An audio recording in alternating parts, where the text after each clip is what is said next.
বেগম খালেদা জিয়ার যে আদর্শ, তার যে স্বাতন্ত্র্য, তার যে আইডিওলজি, সেটা বাংলাদেশের মানুষ ধারণ করবে, তার নিজের দল ধারণ করবে এবং তার দলের পাশাপাশি অন্যান্য যে সকল দলগুলো আছে তারা তার যে দেখানো যে পথ সেটা ধারণ করে তিনি আমাদের যে সকল দলগুলো আছে বাংলাদেশকে সামনের দিকে এগিয়ে নিয়ে যাবে।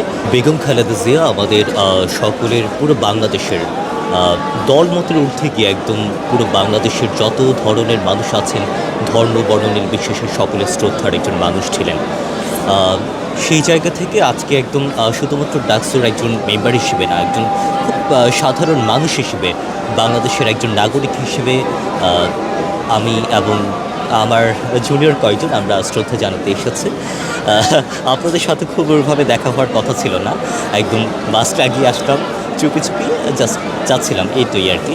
তো এটা শুধুমাত্র মানে বিষয়টা, ওদের স্বপ্ন পূরণে পাশে থাকতে পেরে আমরা গর্বিত।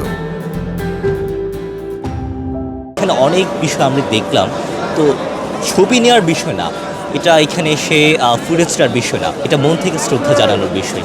তো এই আর কি, আমরা আশা রাখি বেগম খালেদা জিয়ার যে আদর্শ, তার যে স্বাতন্ত্র্য, তার যে আইডিওলজি, সেটা বাংলাদেশের মানুষ ধারণ করবে, তার নিজের দল ধারণ করবে এবং তার দলের পাশাপাশি অন্যান্য যে সকল দলগুলো আছে তারা তার যে দেখানো যে পথ সেটা ধারণ করে তিনি আমাদের যে সকল দলগুলো আছে বাংলাদেশকে সামনের দিকে এগিয়ে নিয়ে যাবে।